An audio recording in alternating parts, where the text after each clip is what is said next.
சீர்காழி அருகே உரிய ஜிஎஸ்டி ரசீது பில் இல்லாமல் சென்னையிலிருந்து மயிலாடுதுறைக்கு எடுத்துச் செல்லப்பட்ட ரூ.1,26,000 மதிப்புடைய 56 வணிக சிலிண்டர்கள் சரக்கு வாகனத்துடன் பறிமுதல்.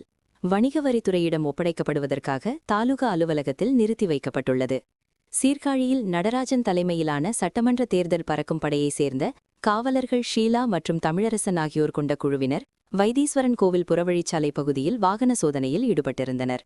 அப்போது நேற்று இரவு 1:15 மணிக்கு சென்னை பகுதியிலிருந்து வைத்தீஸ்வரன் கோவில் வழியாக மயிலாடுதுறையைச் சேர்ந்த தனியார் நிறுவனத்திற்கு சென்ற சரக்கு வாகனத்தை நிறுத்தி சோதனை மேற்கொண்டனர்.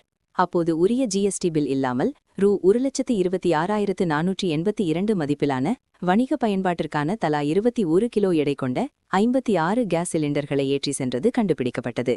இதுகுறித்து வாகன உரிமையாளர் தரங்கம்பாடி தாலுகா குரங்குபுத்தூர் பகுதியைச் சேர்ந்த நபரிடம் உரிய விளக்கம் கேட்கப்பட்டது.